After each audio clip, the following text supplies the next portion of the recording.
Hello बच्चों, welcome to AK toppers classes. और बेटा आज करने वाले हैं हम लोग बेसिक ऑफ अकाउंटिंग का पार्ट 2। तो लेट्स स्टार्ट। चलिए, याद है कि हम लोगों ने लास्ट टाइम में डेटर पढ़ लिया था, बीआर कर लिया था, प्रीपेड एक्सपेंस के बारे में पढ़ना था, स्टॉक कर लिया था। ठीक है, चलिए प्रीपेड एक्सपेंस की तरफ चलते हैं। पहले प्रीपेड एक्सपेंस क्या होता है पहले ये चेक करते हैं। Prepaid expenses are those expenses which paid in advance but benefit will be taken in future. मतलब ये वो एक्सपेंसेस है बेटा जो आपने एडवांस में पे कर दिए, लेकिन इसका बेनिफिट आपको कब तक मिलता रहेगा? फ्यूचर में मिलता रहेगा। और जिस चीज़ का बेनिफिट आपको फ्यूचर में मिले वो आपके लिए क्या है? एसेट। पॉइंट क्लियर है बेटा? और क्योंकि ये बेनिफिट आपको एक साल के अंदर अंदर मिल जाएगा, इसीलिए ये आपके लिए कौन सी एसेट है? Current asset. ठीक है, चलो मैं आपको ना एक एग्जाम्पल के साथ समझाता हूँ। इसको बहुत प्यारा सा एग्जाम्पल है। ये है कनिका, शैलजा। इन दोनों बच्चों को बहुत ज़्यादा भूख लगी। अब भूख लगी तो कहाँ पहुंचे? डोमिनोज पिज्ज़ा पे, पिज़्ज़ा खाने। भाई पिज्ज़ा, आप मुझे बताओ, डोमिनोज पे जब खाने जाते हो तो पहले पिज्ज़ा के लिए पेमेंट होती है, पहले पिज्ज़ा ही मिल जाता है खाने को?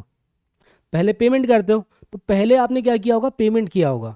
और पिज़्ज़ा कब मिलेगा? 10 15 20 मिनट कभी भी उसके बाद। मतलब पेमेंट के बाद फ्यूचर में आपको क्या मिल रहा है? वो पिज्ज़ा खाने को मिल रहा है। ठीक है, तो ये क्या हो गया बेटा आपके लिए? Prepaid expense. आपने क्या किया? पेमेंट कर दिया एडवांस में, पेमेंट इन एडवांस। लेकिन खाने को कब मिलेगा बेटा? ये पिज्ज़ा खाने को कब मिलेगा? है ना, आफ्टर 15 20 मिनट्स, या फिर आप बोलो कि इन फ्यूचर। पॉइंट क्लियर है बेटा? ये समझ में आया? ठीक है, देखो ये ना कोई अकाउंटिंग लैंग्वेज का एग्जाम्पल नहीं है, ये बस नॉर्मल एग्जाम्पल था समझाने के लिए कि आपने एडवांस में पे किया, अच्छा पे खाने को तो बाद में मिलेगा, बेनिफिट तो फ्यूचर में मिल रहा है। तो ये ठीक है, आपको समझ में आ गया कि प्रीपेड एक्सपेंस है। लेकिन अकाउंटिंग लैंग्वेज में कैसे इसको समझना है, अब मैं आपको बताता हूँ। ठीक है, नेक्स्ट एग्जाम्पल पे आओ, जो मेन एग्जाम्पल है। आपने क्या किया? परचेज करी एक कार। एक कार परचेज करी, और आपको ये बात अच्छे से पता है, जब आप कार खरीदते हो ना तो उसका कुछ इंश्योरेंस पे करते हो। इंश्योरेंस पे करना पड़ता है, वो भी 1 साल का। आपने इंश्योरेंस पे कर दिया, यानी कि जब भी आप इंश्योरेंस पे करते हो वो एडवांस में पे होता है, लेकिन उस इंश्योरेंस का बेनिफिट कब मिलेगा आपको? फ्यूचर में। तो जिस चीज़ का बेनिफिट फ्यूचर में मिले वो आपके लिए एसेट है, तो ये प्रीपेड इंश्योरेंस हो गया। मैं अब समझाता हूँ कि इसको रिकॉर्ड कैसे किया जाता है। देखो बेटा, आपने परचेज किया कार, जो कि कितने की है? 12,20,000 रुपए का। और कब खरीदा है? 31 जुलाई 2024, 31 जुलाई 2024। आपको ये बात अच्छे से पता होनी चाहिए कि जो आपका फाइनेंशियल ईयर होता है वो क्या होता है? 1 अप्रैल से शुरू होता है और 31 मार्च को क्लोज हो जाता है। ठीक है, तो आप देखो बेटा, जुलाई में खरीदा है। अब आप जरूरी थोड़ी है कि भाई अप्रैल में मेरे पास पैसा आ गया और मैं अप्रैल में ही कार खरीद लूंगा। जब मेरे पास पैसा आएगा तब मैं कार खरीदूंगा। तो मेरे पास जुलाई के एंड में पैसा आया, मैंने यहाँ तक पैसा गाड़ी खरीद ली। ठीक है, तो इंश्योरेंस भी सेम डे कराया। अब भाई जुलाई से अगर मैंने इंश्योरेंस कराया है, 31 जुलाई 2024 में इंश्योरेंस कराया है, तो इस ये कब तक का हुआ? 1 साल का इंश्योरेंस हुआ होगा, तो 31 जुलाई 2025 तक का मैंने क्या किया है बेटा? इंश्योरेंस करा लिया है। जबकि बेटा मुझे बताओ, जो फाइनेंशियल ईयर है वो शुरू कब से हो गया होगा? 1 अप्रैल से। और यहाँ पे 1 4 से, देखो मेरी बात समझना, इस 1 4 24 में ईयर शुरू हुआ होगा अप्रैल से, और यहाँ पे जाके यहाँ खत्म हो जाना चाहिए था इस ईयर को, 31 3 25 को ईयर खत्म हो जाएगा। लेकिन मैंने क्या किया?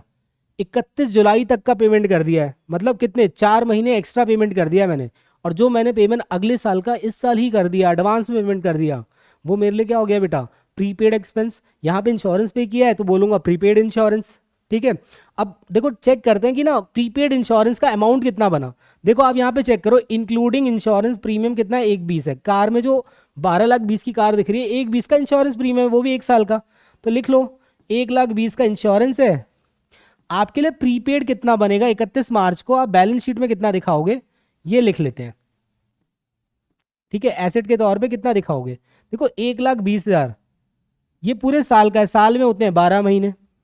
ठीक है, अब ये चेक करना है कि अगले साल का, नेक्स्ट ईयर का कितना एक्स्ट्रा पे किया बेटा। तो देखो जुलाई से आप गिनो, जो ये साल तक खत्म हो जाएगा, जुलाई से मार्च, वो कितने महीने हो गए? अगस्त, सितंबर, अक्टूबर, नवंबर, दिसंबर, जैन, फेब, मार्च, 8 महीने तो इसी साल के हो गए। तो अगले साल के यहाँ ये ईयर खत्म होने के बाद, ये वाला ईयर खत्म होने के बाद इसके बाद कितने महीने और हैं? अप्रैल, मई, जून और ये जुलाई। तो 4 महीने और हैं। तो 4 महीने का इसका मतलब मैंने क्या किया बेटा, पेमेंट एडवांस में किया है, तो वो 4 महीने मैं यहाँ पे लिख लूंगा। 4, 12 से काट दो 1, कितना आ गया 40,000। ये आपके लिए क्या हो गया बेटा, प्रीपेड इंश्योरेंस का अमाउंट हो गया। अभी फिलहाल के लिए आपको बस इतना भी समझ में आ जाए ना कि प्रीपेड इंश्योरेंस, प्रीपेड एक्सपेंस का मतलब क्या होता है, जिसकी पेमेंट हमने एडवांस में की है लेकिन बेनिफिट कब मिलेगा, फ्यूचर में, तो वो भी एसेट है। लेकिन मैंने आपको साथ साथ ये भी समझा दिया कि ये प्रीपेड निकलता कैसे है, एडवांस अमाउंट कैसे जाता है। अगर आपने नेक्स्ट ईयर की भी पेमेंट एडवांस में कर दी हो या फिर अगले महीने की भी पेमेंट एडवांस में कर दी है, तो जब तक आप उसका बेनिफिट नहीं ले लेते, वो आपके लिए क्या रखेगा, एसेट दिखेगा, प्रीपेड एसेट। डन। आओ एक एग्जाम्पल और समझाता हूँ आपको। देखो बेटा बहुत नॉर्मल सा एग्जाम्पल है। भाई मान लेते हैं आपका अपना बिजनेस, आप कौन हो, अगर गुड्स दे रही है ठीक है किसी को, तो उसके लिए वो कैसे एक्रूड इनकम बनेगा, या फिर सर्विस प्रोवाइड कर रही है तो कैसे एक्रूड इनकम बनेगा, मैं दोनों समझाऊंगा आपको। देखो आप हो, मैं मिस्टर राम, ठीक है, आप सब अपने आप को बेटा वही मानोगे जो मैं बोल रहा हूँ, बिजनेसमैन, ठीक है, तो आप अपने बारे में बात करोगे, सामने वाले के बारे में नहीं बात कर रहे हो। तो मिस्टर राम, ठीक है, आपने क्या किया बेटा, देखो गुड्स डिलीवर किए 30 मार्च को। किसको डिलीवर किए, शैलजा को डिलीवर किए। शैलजा को आपने गुड्स डिलीवर कर दिए, और जिस दिन आप गुड्स डिलीवर करते हो ना बेटा, उसी दिन क्या मानते हो कि सेल हो गई है, सेल अकर्ड हो गई है। जैसे ही आपने 30 मार्च को क्या किया, गुड्स डिलीवर किया, आपने मान लिया कि सेल हो चुकी है, ठीक है। अब ये देखना है कि इनवॉइस किस दिन बन रहा है, मतलब वो बिल जनरेट किस दिन हो रहा है कि भैया सेल हो गई है, बिल जनरेट किस दिन हो रहा है। तो सेम डे पे आप देख पा रहे हो, इनवॉइस भी जनरेट किस दिन हुआ है बेटा, सेम डे पे। अगर आज ही मैंने सेल कर दी, सेल आज ही मान ली और आज ही बिल जनरेट हो गया, तो मैं आराम से उसको रिकॉर्ड कर सकता हूं एज अ डेटर। हमने मान लिया कि क्या है, शैलजा कौन है हमारे लिए, डेटर है। मैं अपनी बुक में क्या लिखूंगा, in the books of mister Ram Shailaja is recorded as debtor. Shailaja को क्या रिकॉर्ड कर लेंगे हम, डेटर रिकॉर्ड कर लेंगे, क्योंकि बेटा मैंने आज ही इनको गुड्स भिजवा दिए, डिलीवर करवाए, तो सेल मान लेते हैं अगर हो गई। और सेम डे पे उसी दिन हमने क्या किया, बिल भी जनरेट कर दिया है, तो क्या मानेंगे कि भैया सेल हो चुकी है, बिल जनरेट हो चुका है। तो बिल जनरेट हो गया तो नाम ऑलरेडी आ चुका है कि भैया इनको सेल हुआ है, तो डेटर मान लिया। पॉइंट क्लियर है। आओ अब देखो एक और है पॉइंट। अब आपका क्वेश्चन हो सकता है सर आपने डेटर क्यों समझा दिया, आप तो एक्रूड इनकम का एग्जाम्पल समझा रहे थे। इसी एग्जाम्पल को समझाता हूँ, सेम एग्जाम्पल है। देखो ये कौन है, मिस्टर राम। इन्होंने क्या किया बेटा, फिर से वही चीज़ है, गुड्स डिलीवर किए 30 मार्च को। जिस दिन गुड्स डिलीवर होते हैं उस दिन क्या मान लेते हैं कि सेल अगर हो चुकी है, ठीक है, कि सेल हो चुकी है आज। और देखो लेकिन यहाँ पे इनवॉइस बिल, जो बिल बन रहा है वो किस दिन बन रहा है, 2 अप्रैल को। बिल आज नहीं बन रहा, 2 अप्रैल को बन रहा है। और जब तक बिल जनरेट नहीं होगा, कुछ तो रिकॉर्ड करना पड़ेगा ना, सामने वाले को गुड्स भिजवा दिए तो कुछ तो रिकॉर्ड करोगे। अब डेटर रिकॉर्ड कर नहीं सकते क्योंकि बिल बना नहीं है, बिल बना नहीं है तो नाम आया नहीं है। तो हम क्या करेंगे, जब तक बिल नहीं बना ना, उसको रिकॉर्ड करेंगे एज एक्रूड इनकम। क्या रिकॉर्ड करोगे, एक्रूड इनकम। भाई क्योंकि देखो मैंने क्या किया, गुड्स भिजवा दिए, बिल बना नहीं तो डेटर रिकॉर्ड करूंगा नहीं, ठीक है। अब सेल करते ही मैंने मान लिया कि अर्निंग हो गई है, अर्निंग हो चुकी है, लेकिन बेटा मुझे रिसीव कब होगी, फ्यूचर में, क्योंकि अभी डेटर रिकॉर्ड नहीं कर सकता मैं इसको क्योंकि बिल नहीं बना है। तो ये मान लूंगा सेल हो गई है, अर्निंग हो गई है, लेकिन रिसीव कब होगा, फ्यूचर में। तो ऐसी इनकम को क्या बोलते हैं, एक्रूड इनकम। पॉइंट क्लियर है। अब एक पॉइंट और रखता हूं मैं आपको। जैसे मान लेते हैं 2 अप्रैल को बिल बन रहा है, जब तक बिल नहीं बना तो मैं एक्रूड इनकम शो करूंगा उसको। जैसे ही 2 तारीख को बेटा बिल बन जाएगा, मैं इसको काटूंगा कि ये एक्रूड इनकम नहीं, अब ये क्या है मेरे लिए, डेटर, क्योंकि मैंने बिल में रिकॉर्ड कर लिया है कि भैया ये कौन बन चुके हैं मेरे लिए, अब डेटर मुझे पता लग चुका है भैया, इसको बिल में छप गया उनका नाम, मैं लिख दिया as a debtor. Point clear है। डन। आओ एक और एग्जाम्पल समझाते हैं आपको, एक्रूड इनकम का एक एग्जाम्पल और समझाता हूँ। बेटा इस बार मैं समझा रहा हूँ, देखो आपने क्या किया, एफडी करवाई है, और एफडी करवाते हो तो ना हर महीने इंटरेस्ट अर्न होता रहता है, लेकिन रिसीव उसी दिन होता है जिस दिन की आपने डेट डाली होगी कि भाई 1 साल का एफडी है, तो 1 साल बाद वो उसी 1 साल पे जिस दिन डेट कंफर्म हो रही है, क्लियर हो रही है, लास्ट डेट है, उस दिन आपको पैसा मिलता है, ठीक है। तो जब तक आपने मतलब पैसा डाल रखा है, आप इंटरेस्ट अर्न कर रहे हो, लेकिन रिसीव उसी दिन करोगे जिस दिन कॉन्ट्रैक्ट खत्म होगा। मैं समझाता हूँ आपको। देखो एफडी क्या है, आपने क्या किया, एफडी करवाई, फिक्स डिपॉजिट करवाया, फिक्स डिपॉजिट करवाया, डन ऑन 1 जुलाई, 1 जुलाई 2024 को। आपने क्या किया, 1 जुलाई 2024 को एफडी करवाई है, ठीक है, और कितने साल की है, 1 साल की एफडी करवाई है, और कितने रुपए की है, 8 लाख रुपए की। कितने इंटरेस्ट पे मिला है, 10% का इंटरेस्ट मिलेगा हमें इस पे, ठीक है। Bank will paid interest on 30 जून 2025, और बैंक क्या करे, कह रहा है कि भाई 30 जून को ना हम आपकी एफडी खत्म हो जाएगी, इंटरेस्ट भी दे देंगे और प्रिंसिपल अमाउंट भी दे देंगे। अब देखो फाइनेंशियल ईयर क्या है, एंड कब हो रहा है, 31 मार्च को। फाइनेंशियल ईयर एंड तो 31 मार्च को ही हो जाएगा, ठीक है बेटा, 31 मार्च को फाइनेंशियल ईयर एंड हो जाएगा। देखो मेरी बात समझना, अब 31 मार्च को ईयर एंड हो जाएगा तो बैलेंस शीट तो सेम डे पे है, उसी दिन बैलेंस शीट भी बनेगी आपकी। अब बैलेंस शीट बनेगी तो कैसे दिखाओगे कि कितना इंटरेस्ट अभी तक अर्न कर लिया, तो बहुत नॉर्मल है, तो 8 लाख रुपए की एफडी कराई है, उस पर 10% का इंटरेस्ट है। भाई गिनो यहाँ से, जुलाई से आपने क्या किया, 1 जुलाई से करवाया है आपने एफडी, तो जुलाई से मार्च तक कितना कमा लिया साल का एंड होने तक, जुलाई अगस्त सितंबर अक्टूबर नवंबर दिसंबर, 6 महीने तो ये हो गए, फिर जैन फैब मार्च, 9 महीने हो गए बेटा। तो 9 महीने तक आप इंटरेस्ट कमा चुके हो, मार्च तक आप इंटरेस्ट कमा चुके हो, लेकिन रिसीव अभी नहीं होगा, वो कब होगा, वो जाके जून में ही रिसीव होगा, जिस दिन एफडी की डेट खत्म हो जाएगी। तो 9 महीने तक हम चेक करेंगे मार्च में कि कितना इंटरेस्ट अभी तक कमा चुके हैं लेकिन रिसीव नहीं हुआ है। 3 से काटा 4, 4 से काटो इसको 2, 1 0 से 1 0 कैंसिल, 1 0 से 1 0 कैंसिल, ये आ गया आपका 60,000 रुपये।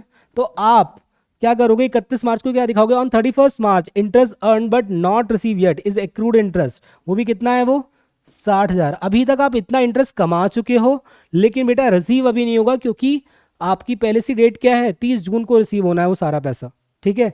तो मार्च तक तो आप 60,000 कमा चुके हो, इनकम अर्न हो गई है, लेकिन रिसीव क्या होगी फ्यूचर में, तो ऐसी इनकम को क्या बोलते हैं, एक्रूड इनकम, और क्योंकि ये इंटरेस्ट है तो क्या बोलोगे, accrued interest as a asset आ जाएगा। डन। आओ नेक्स्ट समझाता हूँ एक और एग्जाम्पल आपको, बहुत नॉर्मल सा है, आप बस नॉर्मल समझना मेरे से।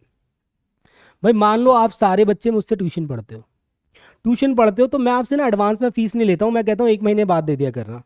तो आप सब मेरे से पढ़ रहे हो, 1 महीने बाद ही मैं आपसे फीस लूंगा। मैंने 1 महीने तक आपको पढ़ाया तो सर्विस प्रोवाइड कर दी, सर्विस प्रोवाइड कर दी, मैंने अर्निंग तो कमा लिया, अर्न हो चुका है मुझे आपसे आपकी फीस, लेकिन मुझे रिसीव कब होगा बेटा, नेक्स्ट मंथ में, अगले महीने के अंदर, चाहे आप सेकंड वीक मतलब सेकंड मंथ के अंदर, फर्स्ट वीक या सेकंड वीक कभी भी दे दो। पॉइंट क्लियर है। तो मतलब 1 महीने मैंने जैसे ही आपको पढ़ाया, सर्विस प्रोवाइड की, मैंने इनकम तो अर्न कर ली, लेकिन रिसीव कब होगा, फ्यूचर में, कुछ दिन बाद। पॉइंट क्लियर है। तो यही वहाँ पे ये है, ठीक है। स्कूल टीचर के साथ ऐसे ही तो काम होता है। स्कूल टीचर आपको 1 महीना पढ़ाती है, फीस पहले दिन थोड़ी मिल जाती है उनको, मतलब सैलरी थोड़ी मिल जाती है पहले दिन, उनको कब मिलता है, 1 महीने उन्होंने पढ़ाया, सर्विस दी आपको, तो उनको लिए क्या हो गया बेटा, सर्विस प्रोवाइड कर दी, ठीक है। इनकम अर्न हो चुकी है, लेकिन रिसीव कब होगा, सेकंड मंथ में, फर्स्ट वीक या सेकंड वीक जब भी मिल जाए, ठीक है। डन। अब एक और है आपका करंट एसेट का एग्जांपल। अगर आपने इन्वेस्टमेंट किया बेटा छोटा मोटा, जैसे म्यूचुअल फंड, म्यूचुअल फंड की एक सबसे अच्छी बात क्या होती है, आप फर्स्ट डे आज डाला है पैसा, आज ही निकाल लो। तो आपने क्या किया, पैसा लगा दिया इसमें, आपने आज ही मतलब 1 साल के अंदर अंदर कभी भी आप पैसा निकाल सकते हो, तो ये आपके लिए क्या बन जाता है बेटा, करंट एसेट। क्योंकि करंट एसेट का मतलब क्या था, जो कन्वर्ट हो जाए विद इन 1 ईयर कैश की फॉर्म में, तो वो आपके लिए करंट एसेट हो जाता है। तो जो भी फंड आप, जैसे मान लो आपने 10 लाख रुपए इसमें डाले, और आप चाहो तो अभी निकाल लो, चाहे 10 दिन बाद, चाहे महीने बाद, मतलब साल में, आप साल में कभी भी निकाल सकते हो, तो ये आपके लिए क्या हो गया बेटा, current asset. Done. Short term investment आपके लिए क्या हो गई, करंट एसेट। आओ नेक्स्ट बेटा, लेने से पहले ना मैं आपको वापस लेके चलता हूँ बेटा। हमने स्टॉक पढ़ लिया, हमने स्टॉक पढ़ा, डेटर पढ़ लिया, बीआर पढ़ लिया, प्रीपेड एक्सपेंस पढ़ा, एक्रूड इनकम पढ़ लिया, शॉर्ट टर्म इन्वेस्टमेंट पढ़ लिया। कैश बैंक को मुझे बताओ, समझाने की जरूरत है अलग से। भाई कैश बैंक ऑलरेडी कैश की फॉर्म में पड़ा हुआ है, बैंक से आप कभी भी पैसा निकाल सकते हो, तो ये ऑलरेडी क्या है, करंट एसेट है, इसलिए मैंने इसका अलग से एग्जाम्पल नहीं लिया, ठीक है। तो आपको, आपका मतलब ये मान के चल रहे हैं करंट एसेट पूरा खत्म हो चुका है। अब बात किसकी करेंगे हम, नॉन करंट एसेट की, कि नॉन करंट एसेट होता क्या है। पहली बात समझना बेटा, नॉन करंट एसेट की 2 requirement. Non current assets are those assets, ठीक है, which use for business operation and proprietor has no intention to sell. देखो एक तो बिजनेस ऑपरेशन कर रहे हैं इससे, और दूसरा हमारी कोई इंटेंशन ही नहीं है इसको बेचने की। अब क्यों नहीं है मैं आगे समझाऊंगा इसको, ठीक है। आपको ये वो प्रूफ भी करूंगा कि क्यों नहीं है इंटेंशन, समझना। इसमें देखो बेटा 2 तरह के हैं आपके, एक टेंजिबल है, एक इंटेंजिबल है। पहले हम टेंजिबल के बारे में बात करेंगे। देखो इसमें क्या क्या, land, building, plant, machinery, equipment, furniture, fixtures, ठीक है, प्रीमाइसेस एक्सेट्रा, ये सारी चीज़ें हैं। अब मैं थोड़ा ना जल्दी से इसको समझाता हूँ फटाफट, ठीक है। ये सारे एग्जाम्पल एक में ही आ जाएंगे लगभग। इसके बाद आएंगे इंटेंजिबल। इंटेंजिबल एसेट की दो बातें मैंने शर्तें आपको बता दी, क्या होती है? Use for business operation, not for sale purpose. मेरी बात समझना बेटा, ये आप हो, ठीक है। आपने क्या किया है बेटा, देखो आपका बिजनेस किस चीज़ का है? आप क्या करते हो, कोल्ड ड्रिंक बनाते हो और बेचते हो। तो याद करो, जिस नेचर में हम बिजनेस करते हैं वो हमारे लिए स्टॉक होता है। तो कोल्ड ड्रिंक्स हमारे लिए क्या है बेटा? ये कोल्ड ड्रिंक क्या हो गई? स्टॉक। ये तो क्लियर है ना?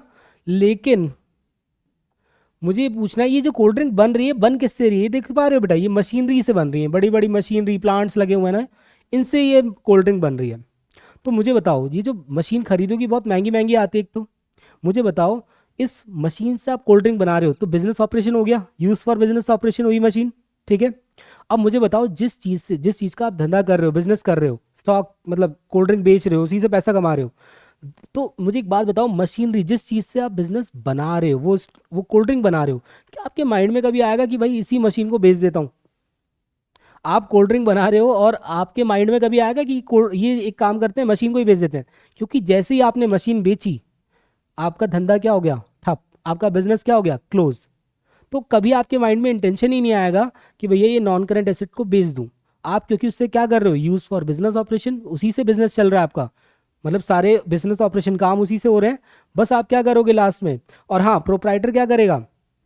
उसके माइंड में कभी भी इंटेंशन आएगा ही नहीं कि मैं भाई मशीन को बेच दूं, क्योंकि बेच दिया तो बिजनेस क्लोज, डन। तो ये मशीनरी बेटा समझ में आया कि नॉन करेंट एसेट क्यों है? Plant machinery non current asset क्यों है? क्योंकि यूज फॉर बिजनेस ऑपरेशन भी है और नॉट फॉर सेल पर्पस भी है। एक एग्जांपल और लेता हूं आपके लिए। मान लेते हैं आपका दूध का बिजनेस है बेटा, दूध का बिजनेस है, स्टॉक है ना, तो दूध आपके लिए स्टॉक हो गया, मिल्क क्या है आपके लिए? स्टॉक है। लेकिन बेटा ये दूध आ कहाँ से रहा है? ठीक है, गाय माता से, ठीक है, गौ माता से। अब ये दूध वहां से ही आ रहा है, तो मुझे बताओ बेटा, गौ माता आपके लिए क्या हो गई? Non current asset. देखो कैसे, मैं समझाता हूँ। भाई यूज फॉर बिजनेस ऑपरेशन, आप क्या कर रहे हो? वहीं से दूध ले रहे हो और बेच रहे हो डेयरीज में, है ना। बिजनेस ऑपरेशन के लिए आपने यूज किया, ठीक है। तो गौ माता क्या है? नॉन करेंट एसेट, ठीक है। दूसरी चीज, कभी आपके माइंड में इंटेंशन आएगा कि गौ माता को ही बेच दें? क्यों? क्योंकि भाई उसी से आप बिजनेस कर रहे हो। पॉइंट क्लियर है?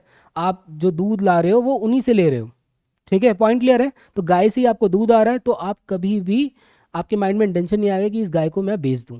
पॉइंट क्लियर है? तो क्योंकि आपका बिजनेस ऑपरेशन भी वही से हो रहा है, और कभी आप इंटेंशन करोगे भी नहीं कि इसको बेच दिया जाए, क्योंकि जैसे ही आपने गाय को बेचा, आपका बिजनेस क्या हो जाएगा? क्लोज। पॉइंट क्लियर है? डन। तो गौ माता क्या हो गई? Non current asset. अब देखो फर्नीचर एंड फिक्सचर्स की बात करते हैं। देखो बेटा, नॉन करेंट एसेट में समझा ही चुका हूँ, लैंड, बिल्डिंग, प्लांट, मशीनरी, ये सब पे ऐसे ही अप्लाई हो जाएगा, है ना, क्योंकि आप उसको लॉन्ग टर्म पर्पस के लिए ये रखते हो, यूज फॉर बिजनेस ऑपरेशन, उससे यूज करते हो बिजनेस ऑपरेशन, है ना। कभी आपकी उसको बेचने की इंटेंशन नहीं होती। लेकिन फिर भी मैं एक अलग से और ऐसा एग्जाम्पल है जो आपको समझा रहा हूँ, जो कि क्या है? फर्नीचर और फिक्सचर्स। फर्नीचर का मतलब नॉर्मली सब जानते हैं, टेबल, चेयर्स और आपका सोफा कम सेट, ये सारी चीज़ें, ये आपकी हो गई फर्नीचर, ठीक है। ये तो आपको पता ही है, लगभग पता है। मेन मैं आया हूँ फिक्सचर्स के लिए, क्योंकि ना बच्चों के माइंड में ये कन्फ्यूजन रहती है कि भाई फिक्सचर्स होते क्या हैं। तो बेटा देखो, फिक्सचर क्या है? एक स्ट्रक्चरल कंपोनेंट है, बहुत नाजुक चीज़ें हैं, ठीक है। नॉट स्ट्रक्चरल कंपोनेंट है, मतलब बहुत नाजुक चीज़ है, नॉट स्ट्रक्चरल कंपोनेंट है। और ये टिपिकली यूज्ड होता है, ज़्यादातर यूज होता है हर बिजनेस के अंदर। अब मैं समझाता हूँ कैसे। देखो जो आपके फिक्सर्स होते हैं ना, तीन टाइप्स के होते हैं। एक तो लाइटिंग के टाइप्स में, लाइटिंग का मतलब भाई जो अलग अलग तरह के झूमर, लाइट्स और देखते हो ना सजावट वाली चीज़ें, और फैंस हो गए आपके, सीलिंग फैन, ये सारी चीज़ें क्या है आपकी? ये सारी चीज़ें क्या है आपकी? फिक्सचर्स ही है। इसके अलावा दूसरा क्या पार्ट है बेटा आपका? दूसरा किस चीज़ का है? कैबिनेटरी का पार्ट। भाई किचन वगैरह हैं, बड़े बड़े सेट्स हैं, उसमें देखा होगा ना आप, किचन खोलते हो एक बार में ड्रॉर्स खुल जाती हैं, 5-6 डब्बे खुल रहे हैं उसके अंदर, है ना, इटालियन टाइप्स होता है, ठीक है। तो वो भी क्या है बेटा? फिक्सचर है, एक जगह फिक्स कर दिया है। टिपिकली मतलब रोज यूज भी करते हैं उसको, क्योंकि किचन में सामान बनता रहता है, काम बनता है। इसके अलावा बेटा आपका प्लम्बिंग में भी आता है ये। प्लम्बिंग क्या? भाई जैसे देखो, कोई भी बिल्डिंग खड़ी की जाए, केवल बिल्डिंग थोड़ी खड़ी की जाती है, बिल्डिंग के साथ खड़ा करने से पहले पहले ही पाइपलाइन के लिए जगह छोड़ी जाती है, बड़ी बड़ी पाइपलाइंस निकलती है, तभी तो हर फ्लोर के अंदर आराम से पानी, वॉशरूम में पानी मिल जाता है, किचन में पानी मिल जाता है, डन। तो वो सारी पानी की चीज़ें क्या होती है, डेली यूज़ होता है, ठीक है, डेली यूज़ का है, पॉइंट क्लियर है। और बहुत नाजुक भी होता है कि मतलब थोड़ा सा कुछ हुआ तो टूट फूट गया और फिर पूरा बनवाना पड़ता है, पॉइंट क्लियर है। तो आपके फिक्सचर्स तीन तरह के होते हैं, एक तो लाइटिंग, प्लम्बिंग और तीसरा कैबिनेटरी, ठीक है बेटा। और देखो आप यूज़ फॉर बिजनेस ऑपरेशन है कि नहीं, कोई भी बिल्डिंग बना लो आपको पानी की ज़रूरत तो पड़ेगी, प्लम्बिंग तो पड़ेगा, ठीक है, लाइटिंग तो लगाओगे ना भाई, कस्टमर आया है, कस्टमर को चमकाने पड़ते हैं, चीज़ें दिखानी पड़ती हैं कि भाई वो इंफ्रास्ट्रक्चर देख के ही खुश हो जाए आपसे, डन। इसके अलावा क्या, कैबिनेटरी तो मतलब अंदर की चीज़ें, भाई आपके स्टाफ के लिए आपको कैबिनेटरी रखनी पड़ती है कि भैया ये लो, ये इसकी चाय कॉफ़ी खाना जो भी आ रहा है, डन, क्लियर है बेटा। तो ये भी आपकी क्या है, नॉन करंट एसेट ही होती है। लेकिन फिक्सचर्स का मतलब आपको क्लियर हो गया होगा कि भाई होता क्या है फिक्सचर, नॉर्मली बच्चों को नहीं पता होता है, दिक्कत होती है। अच्छा बेटा, अब एक मेरी बात सुनना, मैं वापस लेके चल रहा हूँ आपको। भाई नॉन करंट एसेट में टेंजिबल वाला पार्ट हमने सारा कर लिया, समझ लिया। अब इंटेंजिबल एसेट्स की बात करते हैं। इंटेंजिबल एसेट्स में गुडविल है, गुडविल हो गया आपका, पेटेंट है, ट्रेडमार्क है, कॉपीराइट है, ये सारी चीजें हैं, इसको मुझे समझाना है। मैं समझाता हूँ पहले इंटेंजिबल एसेट होती क्या है बेटा। इंटेंजिबल एसेट वो एसेट जिसे आप क्या कर सकते हो बेटा, जिसकी कोई फिजिकल एग्जिस्टेंस नहीं है, टच नहीं कर सकते, ठीक है, और सीन नहीं कर सकते, लेकिन फील कर सकते हो। जैसे टेंजिबल में क्या था, जितनी टेंजिबल एसेट थी, इसकी कुछ फिजिकल एग्जिस्टेंस थी, मैं टच भी कर सकता था और सीन भी कर सकता था और फील भी कर सकता था। जैसे भाई ये आपका क्या हो गया, मान लो स्मार्ट बोर्ड, इसको मैं टच कर पा रहा हूँ, छू पा रहा हूँ, टच कर पा रहा हूँ, तो ये क्या है मेरे लिए, टेंजिबल फिक्स एसेट है, ठीक है। लेकिन इंटेंजिबल एसेट ऐसी एसेट है बेटा जिसको आप टच भी नहीं कर सकते, सीन भी नहीं कर सकते, बस फील कर सकते हो। अब ये कौन कौन सी होती हैं, goodwill, patent, trademark, copyright etcetera. इन चारों चीज़ों को ना हम अच्छे से समझते हैं, ठीक है, डिटेल में एक एक चीज़ को समझते हैं। चलो देखो बेटा, गुडविल क्या है, एक तरह की इंटेंजिबल एसेट। अभी गुडविल होती क्या है थोड़ा समझाता हूँ बेटा। गुडविल ना एक ऐसी रेपुटेशन है आपकी, जिस जिस रेपुटेशन के दम पे आप, आपके जो आसपास और भी बिजनेसमैन है, बिजनेस कर रहे हैं आपके जैसा सेम रेपुटेशन के दम पे क्या कर रहे हो, उससे ज्यादा कमा रहे हो। वापस रिपीट करता हूँ, गुडविल क्या है, एक रेपुटेशन, एक आपकी ऐसी रेपुटेशन जिसके दम पे आप बाकी लोगों से ज्यादा कमा रहे हो, वही क्या है आपके लिए गुडविल है। पॉइंट क्लियर है। मैं समझाता हूँ इसको एग्जाम्पल के थ्रू। जैसे मान लो ये हैं भाई साहब और ये हैं चिंग के भाई पिंग, दोनों बिजनेस करते हैं, चिंग और पिंग, ठीक है। चिंग भी पिज्ज़ा बनाते हैं और पिंग भी पिज्ज़ा बनाते हैं, दोनों नॉर्मल प्रॉफिट अपना कितना कमा रहे हैं, 35,000, 35,000 हर महीने कमा रहे हैं अपने बिजनेस से। दूसरी तरफ क्या है बेटा, डोमिनोज भी है, ये भी बिजनेस कर रहा है, लेकिन बेटा ये बाकी सबसे क्या कर रहा है, ज़्यादा कमा रहा है, 50,000, कितना एक्स्ट्रा कमा रहा है, 15,000। तो ये किसके दम पे कमा रहा है एक्स्ट्रा, जो कमा रहा है अपनी रेपुटेशन के दम पे। इसकी रेपुटेशन है, एक मतलब वैल्यू है इसकी, वही कि माइंड में रेपुटेशन सेट है कि डोमिनोज का जो प्रोडक्ट होगा, पिज्ज़ा होगा, बहुत अच्छा होगा, ठीक है। नॉर्मली मैं अगर सबसे पूछूं भी ना भाई कि कौन सा पिज़्ज़ा खाना पसंद करोगे, कहाँ का पिज़्ज़ा खाना पसंद करोगे, तो आपके माइंड से तुरंत आएगा क्लिक करके, हाँ भाई डोमिनोज। पॉइंट क्लियर बेटा, क्यों, क्योंकि आपको पता है उसकी रेपुटेशन अच्छी है, प्रोडक्ट अच्छा है, क्वालिटी अच्छी है। देखो बेटा, चिंग ने कितना कमाया, 35, और पिंग भी 35 कमा रहे हैं, लेकिन ये जो एक्सेस कमा रहे हैं डोमिनोज वाले, 15,000 एक्स्ट्रा कमा रहे हैं, वही क्या है उनकी गुडविल है। पॉइंट क्लियर है बेटा, गुडविल समझ में आया। अच्छा एक चीज़ और, क्या गुडविल, देखो इसकी कुछ बातें मैं आपको प्रूव भी कर देता हूँ। गुड देखो, मैंने कहा था इंटेंजिबल एसेट का मतलब ऐसा जिसको आप टच नहीं कर सकते। मुझे बताओ कि ये डोमिनोज की रेपुटेशन को टच थोड़ी कर सकते हो आप, कोई छूने की चीज़ थोड़ी है ना। सीन कर सकते हो किसी की रेपुटेशन को, सीन भी नहीं कर सकते हो, बस फील कर सकते हो कि हाँ ये रेपुटेड है, इसकी इतनी रेपुटेशन है ना। जैसे आप माइंड में सोच सकते हो कि हाँ यार डोमिनोज की इतनी रेपुटेशन है, भाई डोमिनोज का ही पिज्ज़ा खाएंगे। जैसे अगर मैं भुजिया की बात करूँ, नमकीन की बात करूँ, तो आपके माइंड से तुरंत आएगा कि सर हल्दीराम्स। क्यों, क्योंकि माइंड में सेट है कि नमकीन तो हल्दीराम्स ही बढ़िया बनाता है या बिकनेर ही बढ़िया बनाता है। पॉइंट क्लियर है, डन। तो वो उनकी रेपुटेशन है बेटा। अच्छा ये कुछ पॉइंट्स हैं कि भाई गुडविल बनती कैसे है। अब गुडविल बनती कैसे, ये आपके सिलेबस का पार्ट है ही नहीं, ठीक है। अगर फिर भी किसी को दिक्कत है कि मतलब पूछना चाहता है कि सर कैसे बनती है गुडविल, तो मुझे कमेंट में बताना। मैं पक्का जैसे ही आप कमेंट करोगे कि भैया नहीं कैसे बनती है आप समझाओ, तो मैं बिल्कुल नेक्स्ट डे इसकी क्लास बना दूंगा, ठीक है, कि कैसे कमेंट में, लेकिन मुझे बताना पड़ेगा आपको, ठीक है बेटा। चल गुडविल देख लिया, पेटेंट अब समझना है पेटेंट क्या है। गुडविल तो समझ में आ गया, एक ऐसी रेपुटेशन जिसके दम पे हम बाकी बिजनेसमैन से ज़्यादा कमा रहे हैं, ठीक है, वो हो गई गुडविल। अब बात करते हैं पेटेंट। ये भी एक तरह का क्या है बेटा, नॉन करेंट इंटेंजिबल एसेट है। अब समझना पेटेंट होता क्या है, किसको मिलता पेटेंट ना, मतलब मिलता किसको है। जैसे ना पेटेंट नॉर्मली किसको दिया जाता है, पेटेंट ना किसी इन्वेंटर को दिया जाता है। जैसे आपने कोई कुछ चीज़ इन्वेंट की है, जैसे मान लो कोई प्रोडक्ट इन्वेंट किया, कोई डिवाइस इन्वेंट किया, कोई प्रोसेस इन्वेंट किया, मतलब काम करने के तरीके को भी आप क्या करवा सकते हो, पेटेंट करा सकते हो। ये क्या है, पेटेंट है। मैं समझाता हूँ। मान लो आपने कोई प्रोडक्ट बनाया, जैसे मान लो कोई कार का डिजाइन बना दिया, ठीक है। अब करना तो आता नहीं आपको, आपने क्या किया, उसको पेटेंट करवा लिया जाके कि भैया ऐसा डिजाइन और कोई नहीं बनाएगा इतने साल तक, 10-20 साल तक होता है पेटेंट राइट, ठीक है। अब किसी को वैसा डिजाइन चाहिए तो वो क्या करेगा, आपसे परमिशन लेगा और बदले में आपको चार्जेस पे करेगा। पॉइंट क्लियर है। एक तो इस पे मिल गया। कोई आपने डिवाइस बनाया, जैसे मान लो कोई भी डिवाइस, कंप्यूटर, लैपटॉप, माइक्रोवेव, ये सारी चीजें, फोन, ठीक है, तो उस पर भी आपको मिल सकता है, उस पर भी आप पेटेंट करा सकते हो। कोई कोई प्रोसेस, काम करने का तरीका, जैसे ना एक थे भाई साहब, क्या नाम है इनका, सैमुअल विंसलॉ। इन्होंने क्या किया था, पोटैश सॉल्ट होता है बेटा, उसका ना काम करने के तरीके को ही चेंज कर दिया था, कुछ नया तरीका इन्वेंट किया था इन्होंने, उसको जाके क्या करा लिया, पेटेंट। मतलब आप काम करने के तरीके को भी पेटेंट करा सकते हो भाई। प्रोडक्ट को और इसको, डिवाइस को तो पेटेंट करा ही सकते हो, लेकिन अपने साथ साथ काम करने के तरीके को भी क्या कर सकते हो, पेटेंट करा सकते हो, ठीक है। जैसे देखो मैं एक और समझाता हूँ आपको इसी में, डिवाइस में ना एक अमेरिकन इंजीनियर थे, इन्होंने क्या किया, ग्रांट किया फर्स्ट पेटेंट। इन्होंने मतलब ना एक्चुअली ये बनाना कुछ और चाहते थे, एक्सीडेंटली इनसे माइक्रोवेव बन गया, ठीक है। इन्होंने तुरंत जाके उसका क्या करा लिया, पेटेंट करा लिया। बाद में पेटेंट राइट इन्होंने बेच दिया था किसी को। डन। पॉइंट क्लियर है बेटा। तो देखो पेटेंट क्या है, एक दिमाग से आई हुई प्रॉपर्टी है, बुद्धि से आई हुई प्रॉपर्टी है। तो बुद्धि दिखती थोड़ी है, तो सीन थोड़ी कर सकते हो, हाँ उसको फील कर सकते हैं। पॉइंट क्लियर है बेटा।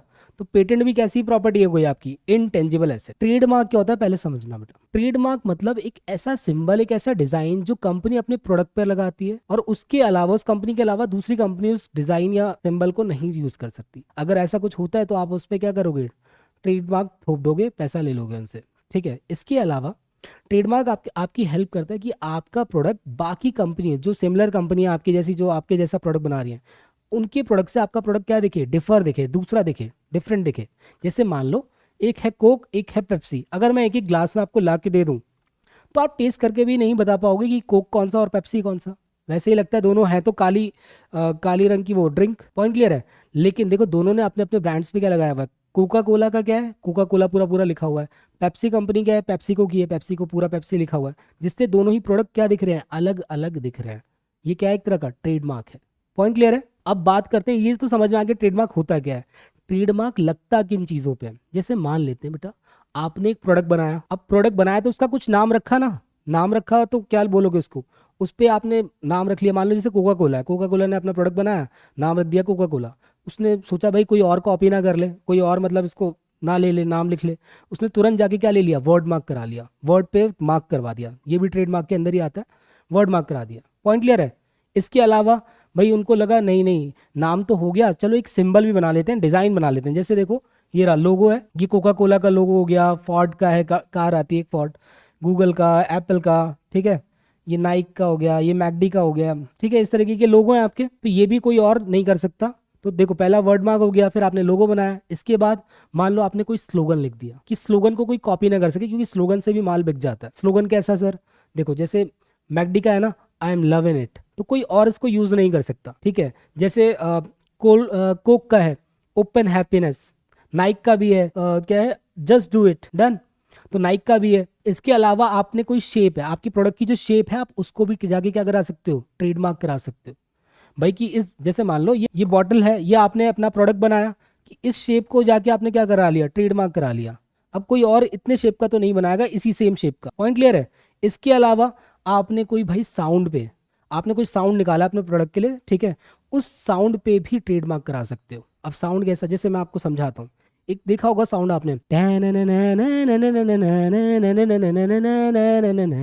मुझे कमेंट में बताना कि किसका, ये किसका साउंड है, ठीक है। इस पे भी बेटा क्या है, ट्रेडमार्क है भाई। लास्ट है आपका, कह सकते हो कलर, कलर पे भी आप क्या करा सकते हो बेटा, ट्रेडमार्क। तो कुल 5-6 चीजें हैं जिसपे आप क्या करा सकते हो, ट्रेडमार्क करा सकते हो। और ये भी एसेट कैसी हो गई आपकी बेटा, ट्रेडमार्क, इंटेंजिबल एसेट। पहले चेक करते हैं कॉपीराइट क्या होता है। देखो बेटा अभी तक हमने पेटेंट भी देख लिया, ट्रेडमार्क भी देख लिया, कॉपीराइट क्या होता है। जनरली कॉपीराइट ना देखो प्रोडक्ट वगैरह पे नहीं मिलता है, कॉपीराइट किस पे मिलता है मैं समझाता हूँ।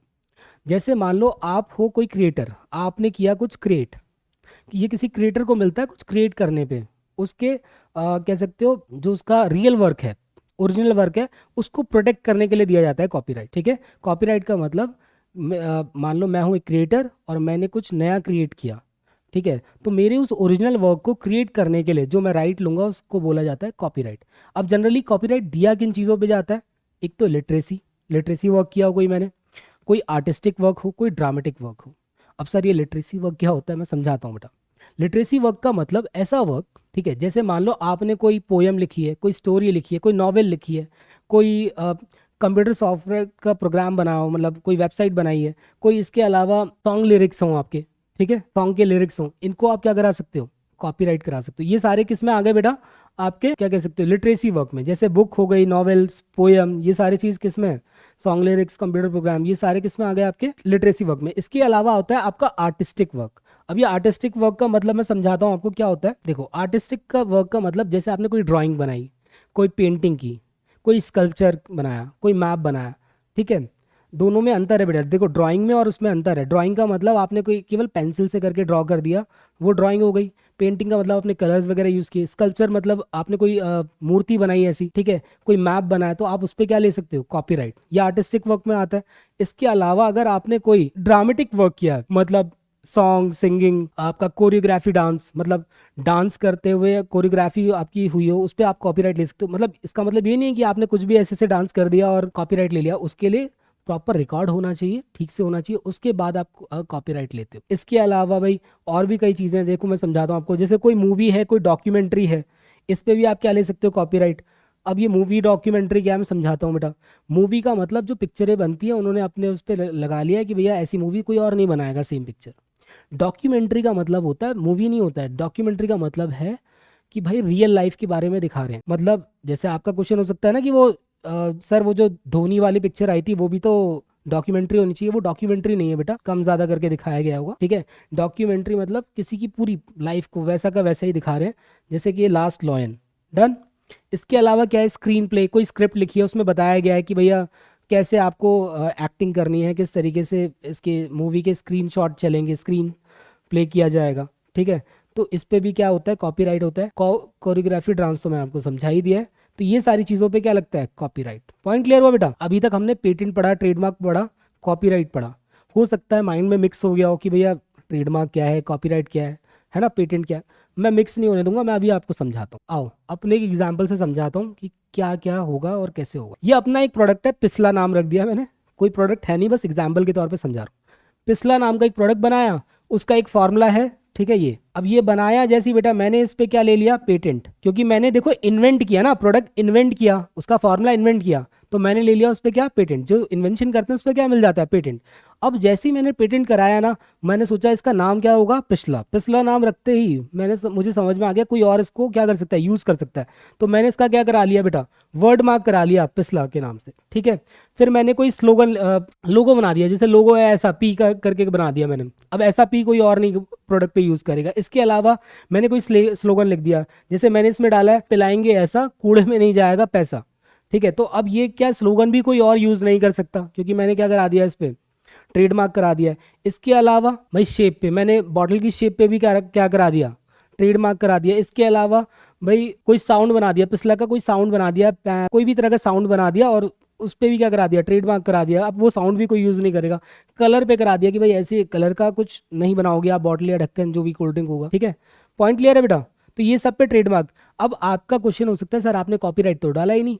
बेटा कॉपीराइट आपको बताया था मैंने, कॉपीराइट किसी क्रिएटर को मिलता है, कुछ क्रिएट किया हो उसने, जैसे लिटरेसी वर्क, आपका कोई आर्टिस्टिक वर्क, कोई ड्रामेटिक वर्क, तो उस पर आपको कभी भी पेटेंट और वो नहीं मिलेगा, ट्रेडमार्क। उस पर आपको क्या कराना पड़ेगा, कॉपीराइट। पॉइंट क्लियर है। तो ये मैंने प्रोडक्ट के हिसाब से एग्जांपल दिया था। डन। हाँ, इसकी जगह मैंने कोई बुक लिखी होती तो ज़रूर वो आ जाता, या कोई पेंटिंग पिक्चर की होती। पॉइंट क्लियर है। तो बेटा नॉन करेंट एसेट अपना पूरा खत्म हुआ। अब हम चलेंगे, देखो बेटा हम सारी चीज़ें इंटेंजिबल एसेट की भी खत्म कर चुके हैं। अब बचता है लास्ट और लास्ट, फिक्टिशियस एसेट। कि भाई फिक्टिशियस एसेट क्या होता है समझना। प्रीलिमिनरी एक्सपेंसेस हो गए आपके, प्रमोशनल एक्सपेंसेस हो गए, deferred revenue expenditure, under writing commission, issue share, debenture, ये इसके एग्जाम्पल हैं। पहले समझते हैं फिक्टिशियस एसेट होता क्या है। तो बेटा फिक्टिशियस एसेट्स ना वो एसेट्स, ठीक है, जो ना ही टेंजिबल है, ना इधर tangible asset nor intangible asset, ना ही टेंजिबल है ना ही इंटेंजिबल एसेट है, बट शोज लॉस, लॉस को शो करते हैं। पॉइंट क्लियर है। और इसको ना, इस लॉस को हम राइट ऑफ तुरंत नहीं करते हैं उस साल के अंदर। More than one accounting year हम क्या करते हैं, इसको लॉस को राइट ऑफ करते रहते हैं धीरे धीरे। ऐसे जब तक आप लॉस को, किसी लॉस को ना राइट ऑफ नहीं करते हो ना सेम ईयर में, तो जब तक आपने पीएनएल में नहीं दिखाया, वो बैलेंस शीट में ना दिखता रहेगा एसेट की तरह। लेकिन एक्चुअली में एसेट थोड़ी है, वो तो है आपका क्या, लॉस। ऐसे लॉस को क्या बोलते हैं, फिक्टिशियस एसेट। फिक्टिशियस से नाम से ही पता चल रहा है, फिक्टिशियस बनाई हुई, मन घड़ंत, ठीक है, मन से बनाई हुई, ठीक है। डन। आओ मैं थोड़ा अब इसको समझा दूं आपको। देखो क्या बेटा, प्रीलिमिनरी एक्सपेंसेस, पहला एग्जांपल है फिक्टिशियस एसेट का, प्रीलिमिनरी एक्सपेंसेस। समझना, प्रीलिमिनरी एक्सपेंसेस का मतलब होता है किसी कंपनी को बनाने से पहले आपने जो भी एक्सपेंसेस किए हों, ऐसे एक्सपेंसेस को बोलते हैं प्रीलिमिनरी एक्सपेंसेस। मान लो मेरी कंपनी अभी बनी नहीं है, मैं बना रहा हूँ, ठीक है, कंपनी बनानी है, उसके लिए मैं जो भी पहले शुरुआत में एक्सपेंसेस कर रहा हूँ, ऐसे एक्सपेंसेस को बोलते हैं प्रीलिमिनरी एक्सपेंसेस। आओ समझाता हूँ इसको। कहते हैं preliminary expenses are those expenses which incurred during formation of company, company को बनाते वक्त लगते हैं, लाइक रजिस्ट्रेशन फीस, कोई रजिस्ट्रेशन फीस कराई आपने, लीगल चार्जेस दिए, and the cost of drafting documents, कोई डॉक्यूमेंट ड्राफ्ट कराए, before the business officially start operating, business के ऑफिशियली स्टार्ट होने से पहले अगर आपने ये सारे एक्सपेंस कराए तो ये सारे एक्सपेंसेस कौन से हैं, प्रीलिमिनरी एक्सपेंसेस। ठीक है, आओ समझाते हैं एग्जाम्पल के थ्रू। जैसे मान लो ये आप हो, आपने क्या किया, सबसे पहले देखो, before starting a company incurred new expenses, company start करने से पहले आपने कुछ एक्सपेंसेस कराए। पहला क्या, रजिस्ट्रेशन फीस, सबसे पहले गए रजिस्ट्रेशन फीस करानी पड़ी, देनी पड़ी, है ना। उसको कराने के लिए पहले सबसे पहले क्या हुआ, कॉस्ट ऑफ ड्राफ्टिंग डॉक्यूमेंट, आपको कुछ डॉक्यूमेंट्स बनवाने पड़े, ड्राफ्ट कराने पड़े, ठीक है। फिर उन डॉक्यूमेंट को क्या कराया आपने, प्रिंटिंग स्टेशनरी कॉस्ट आई, जब प्रिंट करवाया होगा। उसके अलावा भाई काम, क्योंकि आपको ये सारे लीगल काम नहीं पता होते, तो आप क्या करते हो, किसी लीगल या प्रोफेशनल फीस पे करते हो, किसी लीगल प्रोफेशनल को, जैसे लॉयर हो गया, अकाउंटेंट हो सकता है, उसको कोई प्रोफेशनल फीस पे की तो उसको बोलते हैं legal fees. Done, legal and professional fees. इसके अलावा ये सारी फीस देने के बाद भी भाई नई कंपनी है, आपके प्रोडक्ट को कोई जानता नहीं है, तो आपको एडवर्टीजमेंट कैंपेन चलाने पड़ते हैं। भाई रेडियो पे आप एडवर्टाइज कर रहे हो, न्यूज़पेपर में कर रहे हो, टीवी पे एडवर्टाइज कर रहे हो, ठीक है, जगह जगह जाके कैंपेन लगा रहे हो अपने, ठीक है। तो ऐसे कॉस्ट को भी क्या बोलते हैं बेटा, प्रमोशनल एक्सपेंसेस, ठीक है। ये प्रमोशनल भी इसी में आता है। देखो क्या क्या इसमें, spending on TV, radio, print newspaper, magazine में करवा दिया, सोशल मीडिया पे के थ्रू ऐड करवाए, डिस्प्ले एड्स करवा दिए, ईमेल मार्केटिंग करवाई, ये सारे क्या हैं, प्रमोशनल एक्सपेंसेस। और ये भी किसके अंडर में आते हैं, प्रीलिमिनरी एक्सपेंसेस के अंदर में। पॉइंट क्लियर हुआ बेटा, प्रमोशन करवाया, क्योंकि आपके प्रोडक्ट को कोई जानता नहीं तो वो कराना ही पड़ेगा। इन सारी चीज़ों का कोई फायदा नहीं होगा, आपने रजिस्ट्रेशन करा लिया, कॉस्ट ऑफ ड्राफ्टिंग करवा ली, प्रिंटिंग स्टेशनरी कॉस्ट करा लिया, लीगल प्रोफेशनल फीस भी दे दी, लेकिन अभी तो आपके प्रोडक्ट को कोई जानता ही नहीं है ना, तो लास्ट वाला तो एक्सपेंस कराना पड़ेगा, प्रमोशनल एक्सपेंस देना ही पड़ेगा, ठीक है। और ये सारे एक्सपेंसेस कब लग रहे हैं, आपकी कंपनी शुरू होने से पहले, फॉर्म करने से पहले। तो ये सारे एक्सपेंसेस कौन से हैं आपके, प्रीलिमिनरी एक्सपेंसेस। पॉइंट क्लियर हुआ बेटा। तो ऐसा, अब ये एक्सपेंसेस क्या है ना, आपने शुरू में ही कर दिए, आप इसको अब तुरंत राइट ऑफ नहीं करोगे, 2-4 साल, 2 साल 3 साल पे, है ना, राइट ऑफ करोगे, मतलब एक more than one accounting year. और जब तक आप इसको राइट ऑफ नहीं करते पीएनएल से, ये कहाँ दिखता रहेगा, बैलेंस शीट में दिखता रहेगा, फिक्टिशियस एसेट्स के नाम पे। पॉइंट क्लियर है। आओ नेक्स्ट है आपका अंडर राइटिंग कमीशन, और ये भी बेटा इसका ही पार्ट है, ये भी फिक्टिशियस एसेट का ही पार्ट है। समझना बेटा, आपकी नई कंपनी है, अब नई कंपनी है तो आपको कोई जानता नहीं, आपके शेयर खरीदने में लोग झिझक रहे हैं। जैसे देख लो यहाँ पे, ये है नाटा लिमिटेड, एक कंपनी है नाटा लिमिटेड, इसके पास, इनके पास 1 लाख शेयर्स हैं इशू करने के लिए। अब भाई देखो 1 लाख शेयर है इशू करने के लिए, लेकिन ना ये सारी पब्लिक है, पब्लिक जानती नहीं है आपको। पब्लिक तो बड़ी बड़ी कंपनी को जानती है, जैसे टाटा लिमिटेड हो गई, रिलायंस हो गया, ठीक है। अब नाटा लिमिटेड को कौन जानता है, कोई नहीं जानता। तो भाई इनके शेयर्स ना, इनको डर लग रहा है कि ये बंदे शेयर्स खरीदेंगे कि नहीं खरीदेंगे। और आपका कंपनी अकाउंट्स में एक रूल है, कंपनी अकाउंट्स 2013 में आपका एक रूल है, 2013 के हिसाब से एक रूल है। रूल क्या है आपका, भाई रूल दिया गया है कि अगर 90%, मतलब जो आपके शेयर हैं, अगर 90% से ज़्यादा सेल नहीं होते, 90 से कम सेल होते हैं, तो आपको सारा पैसा पब्लिक को रिफंड करना पड़ेगा। तो इनको डर भी लग रहा है, तो ये गए, देखो परेशान होकर ये गए किसके पास, ये कोई ब्रोकर है भाई साहब, ब्रोकर भाई साहब, इनसे कह रहे हैं कि भाई देखो मेरी नई कंपनी है, शेयर पता नहीं बिकेंगे कि नहीं बिकेंगे, अब क्या करूं मैं। ये कह रहे हैं कोई बात नहीं सरकार, हम बिकवा देंगे, हम किस लिए हम बैठे हैं, हम आपके सारे शेयर सेल करवा देंगे, और नहीं सेल हुए तो हम खरीद लेंगे खुद 90% से ज़्यादा। ये खुश हो गए। अब ये खुश हुए तो कह रहे हैं भाई तू तो एकदम बहुत अच्छा आदमी है। जैसे ही इन्होंने बोला ही था कि बहुत अच्छा आदमी है, तुरंत भाई ने बोला हाँ लेकिन मेरा कमीशन नहीं बोलना, मेरा 10% कमीशन मुझे तैयार रखना मेरे लिए, ठीक है, वो नहीं बोलना आप। तो जैसे ही कमीशन की बात आई समझ गए कि ठीक है भाई ब्रोकर है, कमीशन तो देना ही पड़ेगा, मजबूरी में तो कमीशन देना ही पड़ेगा, क्योंकि भैया आपके शेयर तो ऐसे कोई लेने वाला नहीं। तो इन्होंने क्या किया, इनको ना बेटा अपॉइंट कर लिया, किसके लिए, 1 लाख शेयर इशू करवाने के लिए। अब होगा क्या, इनकी जिम्मेवारी है, ये एक कमीशन, मान लो एक इन्होंने कमीशन रखा कि 20,000 रुपये कमीशन है, मान लो इन्होंने बोल दिया कि कमीशन मेरा। अब इनका काम क्या है, ये जितने भी 1 लाख शेयर हैं ये पब्लिक को क्या करवाएं, सेल करवा दें। लेट्स से मान लेते हैं ये केवल ना 80,000 ही शेयर सेल करवा पाए ये पब्लिक को। अब 10,000 शेयर अभी भी कम पड़ रहे हैं, क्योंकि 90% से कम होगा तो वापस करना पड़ेगा सारा पैसा।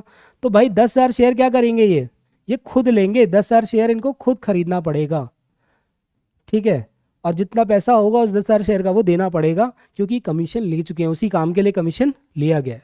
पॉइंट क्लियर है बेटा। मान लेते हैं कोई भी शेयर नहीं बिका, एक भी शेयर नहीं बिका, तो 90,000 या 1 लाख जो शेयर हैं सब इनको खरीदने पड़ेंगे। पॉइंट क्लियर है। 10 क्या मतलब 20 मान लो आप, जो भी है, ठीक है, ये लेंगे, इस शेयर को खरीदना ही पड़ेगा इनको। डन, क्लियर है बेटा ये पॉइंट। तो ऐसे कमीशन को, जो आपके शेयर बिकवाने या खुद खरीदने की बात करता है, उसके लिए जो आप कमीशन दे रहे हो उनको, ठीक है, ऐसे कमीशन को बोलते हैं क्या, under writing commission. Under writing commission. Point clear है बेटा। इनका काम ही यही होता है, अंडर राइटर्स का काम ही यही होता है कि ये रिस्क लेते हैं अपने बिहाफ पे, उसके लिए कमीशन चार्ज करते हैं, और बदले में आपके सारे शेयर्स क्या करेंगे, बिकवा देंगे, और नहीं भी बिक पाए तो खुद ले लेंगे। पॉइंट क्लियर है। इनका रोज का काम होता है। तो इनको जो भी आप उस काम के लिए कमीशन देते हो, ऐसे कमीशन को क्या बोलते हैं, अंडर राइटिंग कमीशन। और ये कमीशन भी क्या होता है बेटा, फिक्टिशियस का ही पार्ट है। पॉइंट क्लियर है। डन, चलो इतनी सारी चीज़ें तो क्लियर हो गई आज बेटा। सारी एसेट लगभग हमने ख़त्म कर दी, ठीक है। अब बाकी की चीज़ें, कुछ और चीज़ें बची है, लायबिलिटी, रेवेन्यू, कैपिटल, ये लगभग नेक्स्ट क्लास में आपका ख़त्म हो जाएगा, ठीक है। आपको जितना समझ में आया हो, ठीक है, मुझे बताना, कमेंट करना। नहीं आया हो तो वो भी कमेंट करना, मैं फिर समझा दूंगा इस चीज़ को, ठीक है बेटा। अब अगर आपको मेरी क्लास पसंद आई हो, ठीक है, तो इसको लाइक करो, शेयर करो, सब्सक्राइब करो, ठीक है, ताकि मैं और भी अच्छी अच्छी क्लासेस आपके लिए लेकर आता रहूँ, चाहे वो 11th हो या 12th हो या अदर कोर्सेज हो। डन, चलो आज के लिए बेटा बाय बाय।